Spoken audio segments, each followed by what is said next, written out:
Segunda conferencia. Hoy me gustaría hablar de la historia de Edipo, asunto que hace un año dejó de estar de moda. A partir de Freud, la historia de Edipo se consideraba como la narración de la fábula más antigua de nuestro deseo y nuestro inconsciente. Sin embargo, a partir del libro de Deleuze y Guattari, Anti-Edipo, publicado el año pasado, la referencia a Edipo desempeña un papel enteramente diferente. Deleuze y Guattari intentaron mostrar que el triángulo edípico padre-madre-hijo no revela una verdad atemporal y tampoco una verdad profundamente histórica de nuestro deseo. Intentaron poner de relieve que ese famoso triángulo edípico constituye para los analistas que lo manipulan en el interior de la cura, una cierta manera de contar el deseo, de garantizar que el deseo no termine invistiéndose, difundiéndose en el mundo que nos circunda, el mundo histórico, que el deseo permanezca en el seno de la familia y se desenvuelva como un pequeño drama casi burgués entre el padre, la madre y el hijo. Edipo no sería, pues, una verdad de naturaleza sino un instrumento de limitación y coacción que los psicoanalistas, a partir de Freud, utilizan para contar el deseo y hacerlo entrar en una estructura familiar que nuestra sociedad definió en determinado momento. En otras palabras, Edipo, según Deleuze y Guattari, no es el contenido secreto de nuestro inconsciente, sino la forma de coacción que el psicoanálisis intenta imponer en la cura a nuestro deseo y a nuestro inconsciente. Edipo es un instrumento de poder, es una cierta manera de poder médico y psicoanalítico que se ejerce sobre el deseo y el inconsciente. Confieso que este problema me atrae y que yo también me siento tentado de investigar más allá de esta que pretende ser la historia de Edipo, algo que tiene que ver ya no con la historia indefinida, siempre recomenzada, de nuestro deseo y nuestro inconsciente, sino más bien con la historia de un poder político. Hago un paréntesis para recordar que todo lo que intento decir, todo lo que Deleuze demostró con mayor profundidad en su Anti-Edipo, forma parte de un conjunto de investigaciones que nada dicen, al contrario de lo que se afirma en los periódicos, acerca de lo que tradicionalmente se llama estructura. Ni Deleuze, ni Lyotard, ni Guattari, ni yo hacemos nunca análisis de estructura, no somos en absoluto estructuralistas. Si se me preguntase qué es lo que hago o lo que otros hacen mejor que yo, diría que no hacemos una investigación de estructura. Haría un juego de palabras y respondería que hacemos investigaciones de dinastía. Diría, jugando con las palabras griegas, que intentamos hacer aparecer aquello que ha permanecido hasta ahora más escondido, oculto y profundamente investido en la historia de nuestra cultura, las relaciones de poder. Curiosamente, se conocen mejor las estructuras económicas de nuestra sociedad, han sido inventariadas y se las destaca mucho más que las estructuras de poder político. En esta serie de conferencias me gustaría demostrar de qué manera establecieron y se invistieron profundamente en nuestra cultura las relaciones políticas, dando lugar a una serie de fenómenos que no pueden ser explicados a no ser que los relacionemos no con las estructuras económicas, las relaciones económicas de producción, sino con las relaciones políticas que invisten toda la trama de nuestra existencia. Me propongo demostrar cómo la tragedia de Edipo, que puede leerse en Sófocles, dejaré de lado el problema del fondo mítico ligado a ella, es representativa y en cierta manera instauradora de un determinado tipo de relación entre poder y saber, entre poder político y conocimiento, relación de la que nuestra civilización aún no se ha liberado. Creo que hay realmente un complejo de Edipo en nuestra civilización. Pero este complejo nada tiene que ver con nuestro inconsciente y nuestro deseo, y tampoco con las relaciones entre uno y otro. Si hay algo parecido a un complejo de Edipo, este no se da al nivel individual sino al nivel colectivo, no a propósito del deseo y el inconsciente sino a propósito de poder y saber. Es esta especie de complejo lo que me gustaría analizar. La tragedia de Edipo es, fundamentalmente, el primer testimonio que tenemos de las prácticas judiciales griegas. Como todo el mundo sabe, se trata de una historia en la que unas personas, un soberano, un pueblo, ignorando cierta verdad, consiguen a través de una serie de técnicas de las que hablaremos más adelante, descubrir una verdad que cuestiona la propia soberanía del soberano. La tragedia de Edipo es, por lo tanto, la historia de una investigación de la verdad, es un procedimiento de investigación de la verdad que obedece exactamente a las prácticas judiciales griegas de esa época. Por esta razón, el primer problema que se nos plantea es el de saber en qué consistía la investigación judicial de la verdad en la Grecia arcaica. El primer testimonio de la investigación de la verdad en el procedimiento judicial griego con que contamos se remonta a la Ilíada. Se trata de la historia de la disputa de Antíloco y Menelao durante los juegos que se realizaron con ocasión de la muerte de Patroclo. En aquellos juegos hubo una carrera de carros que, como de costumbre, se desarrollaba en un circuito con ida y vuelta, pasando por una baliza que debía rodearse tratando de que los carros pasaran lo más cerca posible. Los organizadores de los juegos habían colocado en este sitio a alguien que se hacía responsable de la regularidad de la carrera. Homero llama a este personaje, sin nombrarlo personalmente, testigo, aquel que está allí para ver.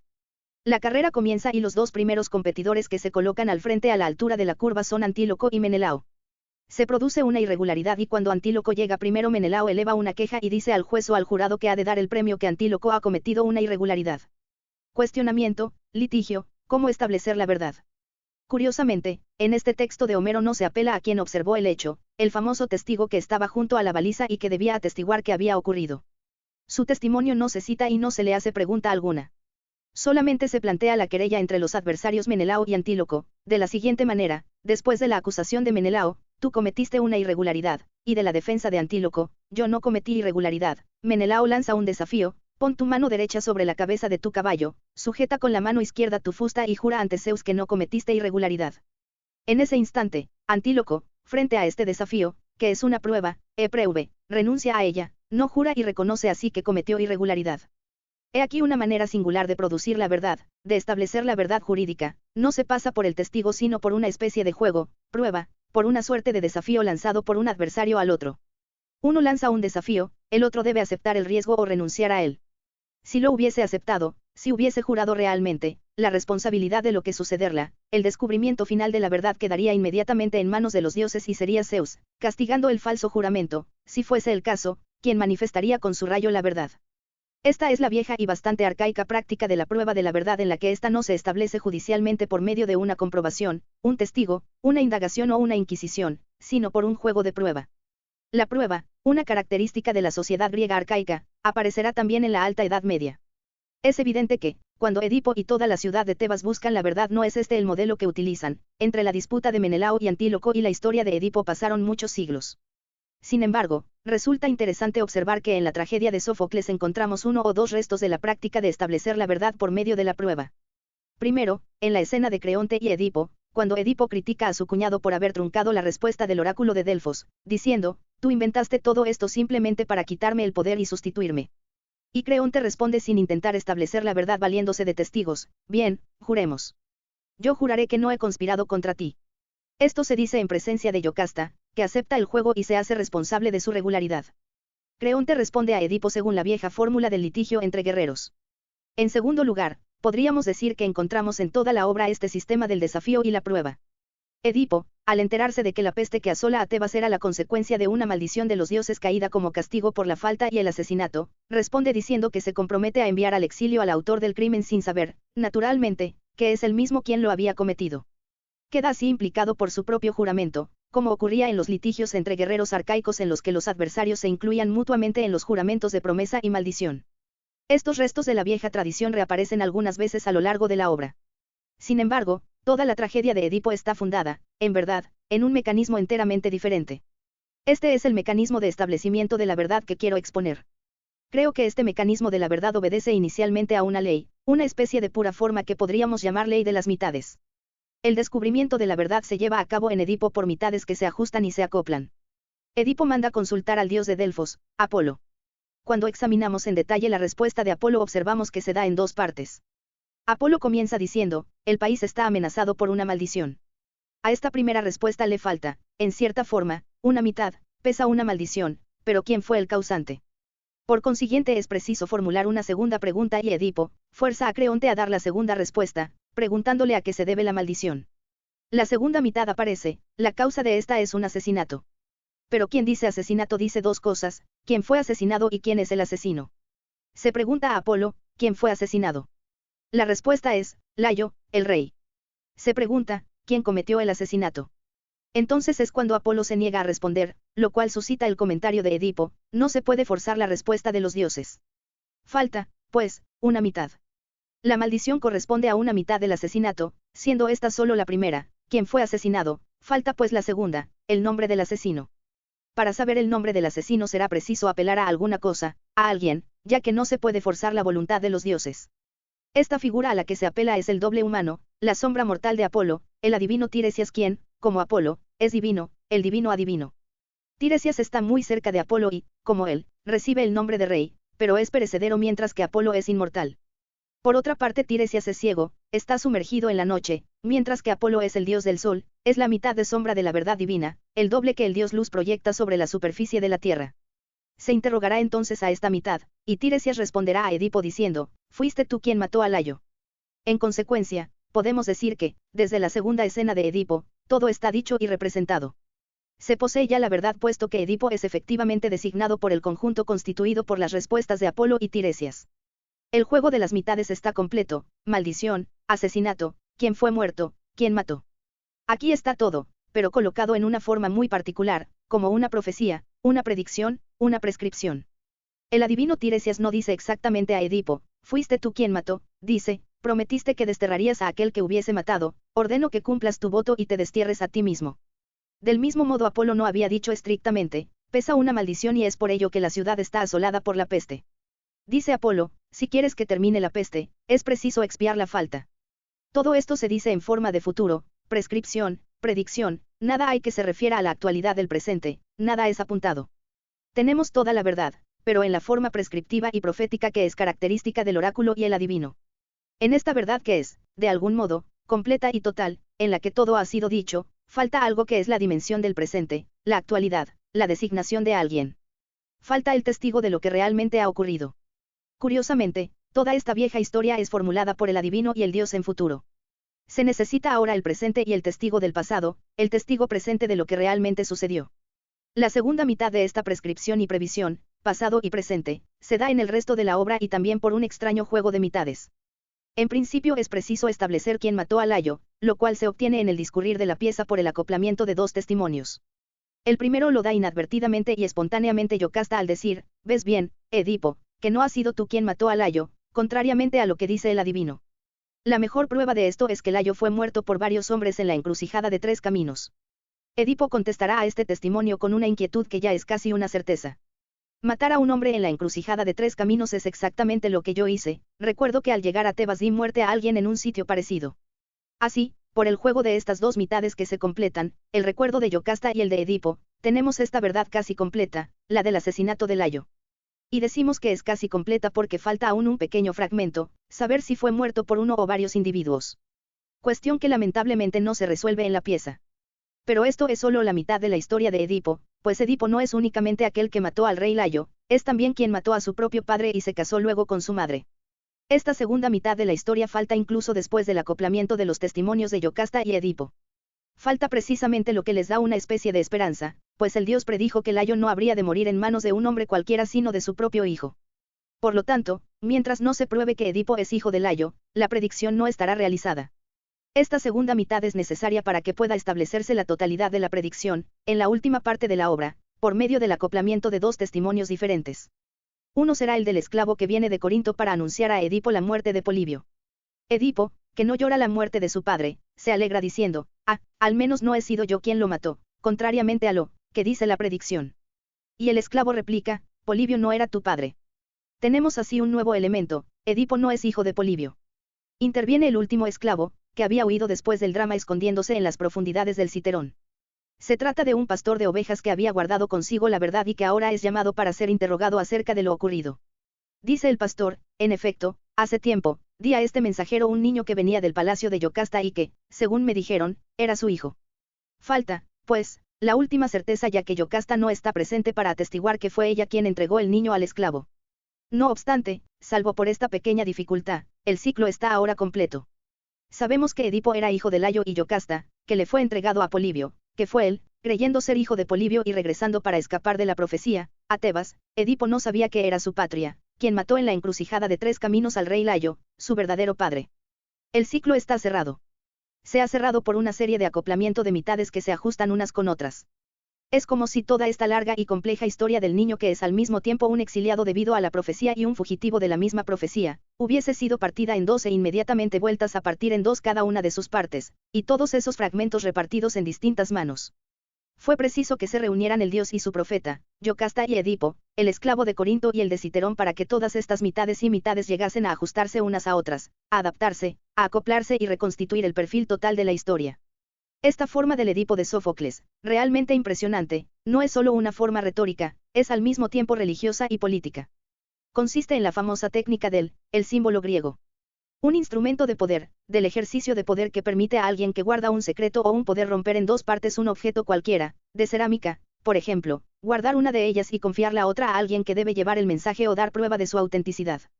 La coincidencia o ajuste de estas dos mitades permitirá reconocer la autenticidad del mensaje, esto es, la continuidad del poder que se ejerce.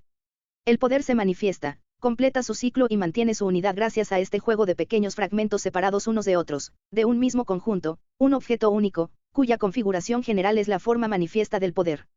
La historia de Edipo es la fragmentación de esta obra, cuya posesión integral y reunificada autentifica la detención del poder y las órdenes dadas por él. Los mensajes, los mensajeros que envía y que deben regresar, justificarán su vinculación con el poder porque cada uno de ellos posee un fragmento de la pieza que se combina perfectamente con los demás. Los griegos llaman a esta técnica jurídica, política y religiosa, el símbolo. La historia de Edipo tal como aparece representada en la tragedia de Sófocles, obedece a no es una forma retórica, sino más bien religiosa, política, casi mágica del ejercicio del poder. Si ahora observamos ya no la forma de este mecanismo o el juego de mitades que se fragmentan y terminan por ajustarse, sino el efecto producido por estos ensamblajes recíprocos, veremos una serie de cosas. En principio, una especie de desplazamiento que sobreviene a medida que las mitades se ajustan. El primer juego de mitades que se ajustan es el del dios Apolo y el divino adivino Tiresias, el nivel de la profecía o de los dioses. Inmediatamente aparece una segunda serie de mitades que se ajustan, formada por Edipo y Yocasta. Sus dos testimonios se encuentran en el medio de la pieza, es el nivel de los reyes, los soberanos. Finalmente, el último par de testimonios que intervienen, la última mitad que habrá de completar la historia no está constituida por los dioses y tampoco por los reyes sino por los servidores y esclavos. El esclavo más humilde de Polibio y, sobre todo, el más oculto de los pastores que habitan en el bosque del Citerón enunciarán la verdad última al dar el último testimonio. El resultado es curioso, lo que se decía en forma de profecía al comienzo de la obra reaparecerá en forma de testimonio en boca de los dos pastores. Y así como la obra pasa de los dioses a los esclavos, los mecanismos enunciativos de la verdad o la forma en que la verdad se enuncia cambian igualmente. Cuando hablan el dios y el adivino, la verdad se formula en forma de prescripción y profecía, como la mirada eterna y todopoderosa del dios Sol, como la del adivino que, aun siendo ciego, es capaz de ver el pasado, el presente y el futuro. Es precisamente esta especie de mirada mágico-religiosa la que, en el comienzo de la obra, hace brillar una verdad que ni Edipo ni el coro quieren creer. La mirada aparece también en el nivel más bajo, ya que, si dos esclavos pueden dar testimonio de lo que han visto, ello ocurre precisamente porque han visto. Uno de ellos vio cómo Yocasta le entregaba un niño y le ordenaba que lo llevase al bosque y lo abandonase. El otro vio al niño en un bosque, vio cómo su compañero esclavo le entregaba este niño y recuerda haberlo llevado al palacio de Polibio.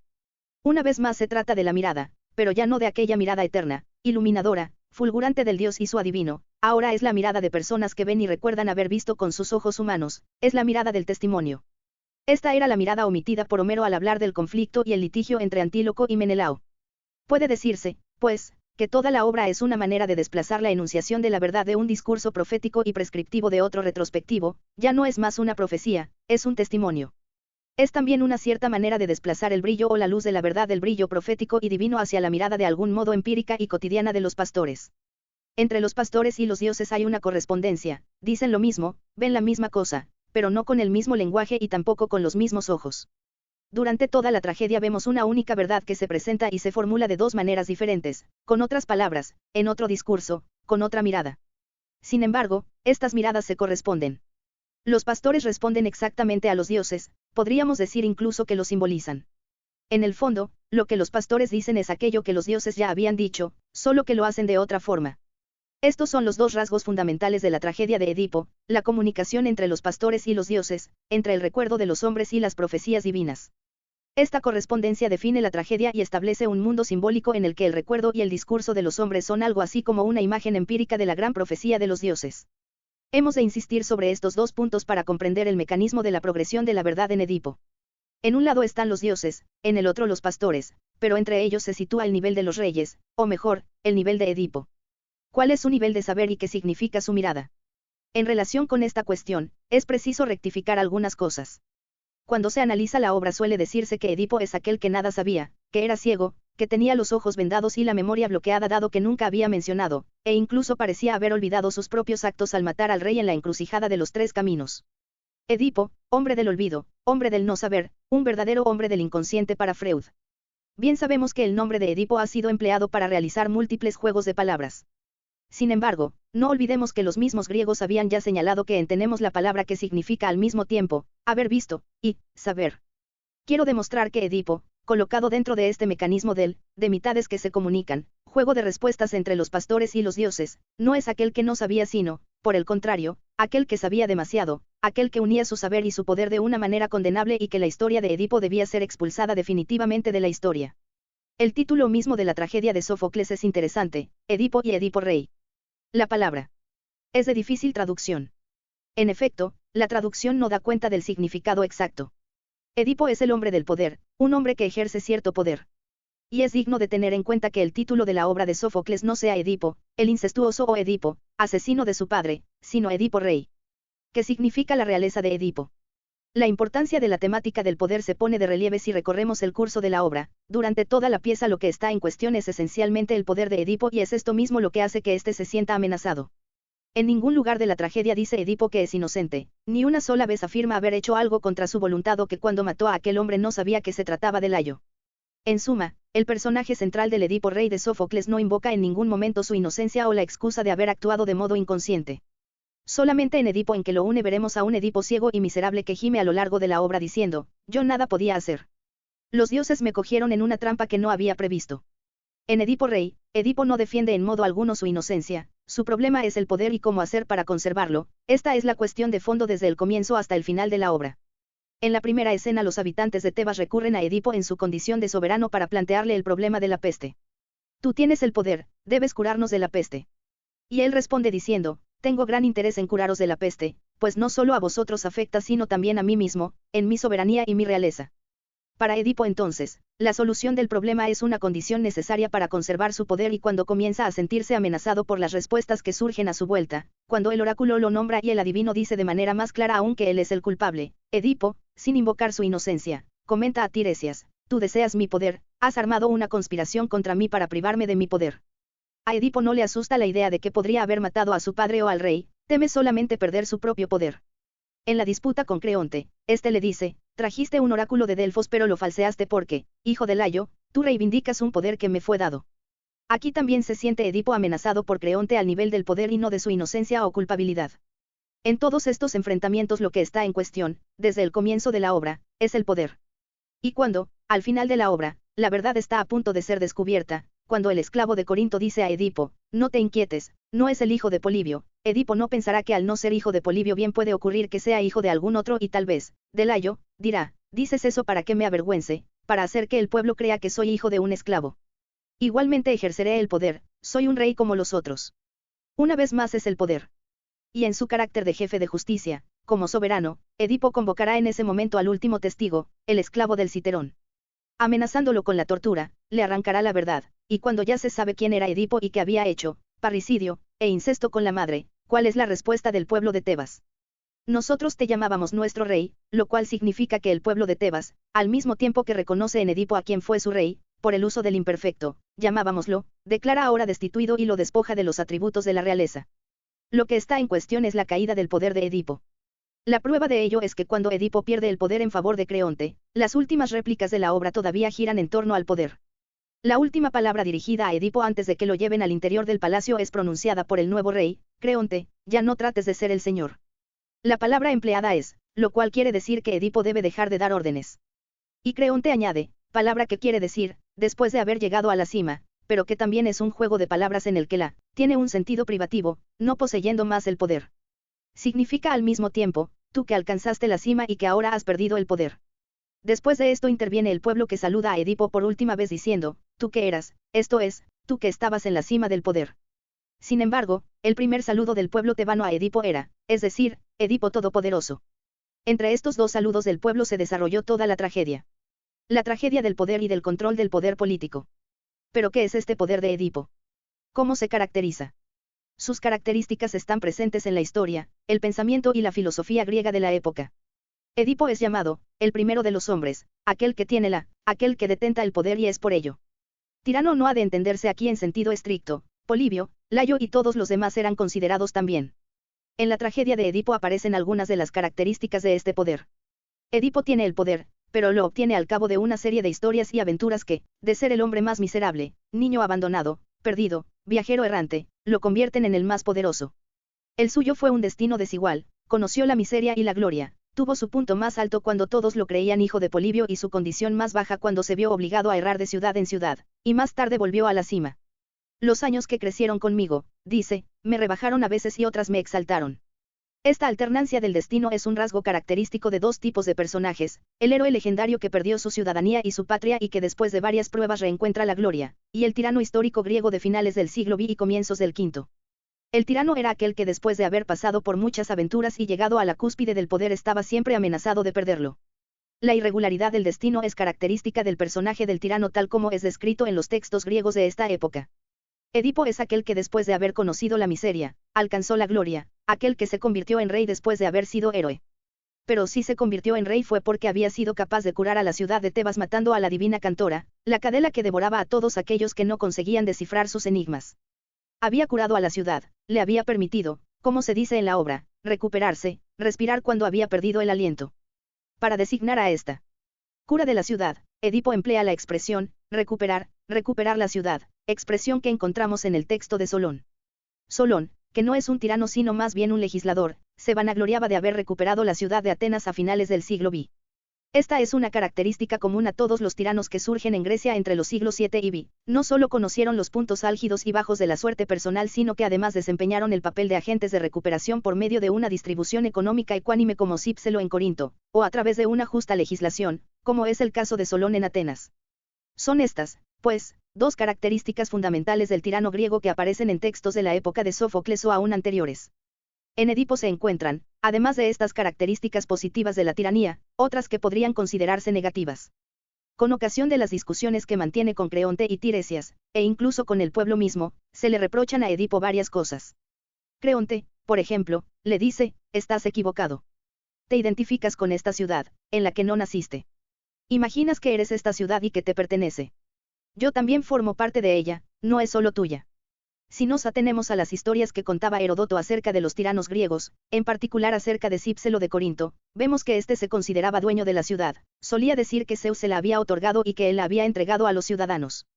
Esto mismo aparece en la tragedia de Sófocles. Igual que Cípselo, Edipo no da importancia a las leyes y las sustituye por sus órdenes, por su voluntad.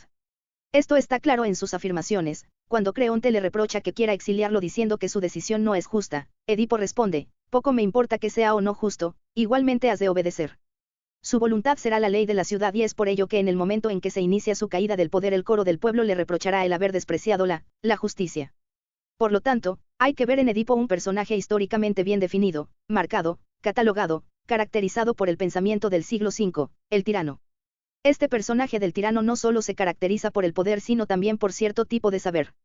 El tirano griego no era simplemente quien tomaba el poder, si se adueñaba de él era porque detentaba o hacía valer el hecho de detentar un saber superior, en cuanto a su eficacia, al de los demás. Este es precisamente el caso de Edipo. Edipo es quien consiguió resolver por su pensamiento, su saber, el famoso enigma de la Esfinge, y así como Solón puede dar efectivamente leves justas a Atenas, puede recuperar la ciudad porque era sabio, así también Edipo es capaz de resolver el enigma de la Esfinge porque también él es. ¿Qué es este saber de Edipo? ¿Cuáles son sus notas? Durante toda la obra el saber de Edipo se despliega en sus características, en todo momento dice que él venció a los otros, que resolvió el enigma de la Esfinge, que curó a la ciudad por medio de eso que llama, su conocimiento o su. Otras veces, para designar su modo de saber, se dice aquel que encontró. Esta es la palabra que con mayor frecuencia utiliza Edipo para designar lo que hizo y está intentando hacer ahora. Si Edipo resolvió el enigma de la Esfinge es porque encontró, si se quiere salvar nuevamente a Tebas es preciso de nuevo encontrar. ¿Qué significa? En un comienzo esta actividad de encontrar es muestra de la obra como algo que se hace en soledad. Edipo insiste en ello una y otra vez. Al pueblo y al adivino les dice que cuando resolvió el enigma de la Esfinge no se dirigió a nadie. Al pueblo le dice, nada pudisteis hacer para ayudarme a resolver el enigma de la Esfinge, nada podíais hacer contra la divina Cantora. Y a Tiresias le dice, ¿qué clase de adivino eres que ni siquiera fuiste capaz de liberar a Tebas de la Esfinge? Cuando todos estaban dominados por el terror yo solo liberé a Tebas, nadie me enseñó nada, no envié a ningún mensajero, vine personalmente. Encontrar es algo que se hace a solas y también lo que se hace cuando se abren los ojos. Edipo es el hombre que no cesa de decir, yo inquirí y como nadie fue capaz de darme informaciones abrí ojos y oídos, yo vi. Utiliza frecuentemente el verbo, que significa al mismo tiempo saber y ver. Es aquel que es capaz de ver y saber. Edipo es el hombre que ve, el hombre de la mirada, y lo será hasta el fin. Si Edipo cae en una trampa es precisamente porque, en su voluntad de encontrar postergó el testimonio, el recuerdo, la búsqueda de las personas que vieron hasta el momento en que del fondo del citerón salió el esclavo que había asistido a todo y sabía la verdad. El saber de Edipo es esta especie de saber de experiencia y al mismo tiempo, este saber solitario, de conocimiento, saber del hombre que quiere ver con sus propios ojos, solo, sin apoyarse en lo que se dice ni oír a nadie, saber autocrático del tirano que por sí solo puede y es capaz de gobernar la ciudad. La metáfora del que gobierna, del que conduce, es utilizada frecuentemente por Edipo para describir lo que hace. Edipo es el conductor, el piloto, aquel que en la proa del navío abre los ojos para ver. Y es precisamente porque abre los ojos sobre lo que está ocurriendo que encuentra el accidente, lo inesperado, el destino, la... Edipo cayó en la trampa porque fue este hombre de la mirada autocrática, abierta sobre las cosas. Quisiera mostrar que en realidad Edipo representa en la obra de Sófocles un cierto tipo de lo que yo llamaría saber y poder, poder y saber. Y porque ejerce un poder tiránico y solitario, desviado tanto del oráculo de los dioses que no quiere oír como de los que dice y quiere el pueblo, en su afán de poder y saber, de gobernar descubriendo por sí solo, encuentra en última instancia los testimonios de quienes vieron. Vemos así cómo funciona el juego de las mitades y cómo, al final de la obra, Edipo es un personaje superfluo, en la medida en que este saber tiránico de quien quiere ver con sus propios ojos sin explicar a dioses ni hombres, permite la coincidencia exacta de lo que habían dicho los dioses y lo que sabía el pueblo. Edipo, sin querer, consigue establecer la unión entre la profecía de los dioses y la memoria de los hombres.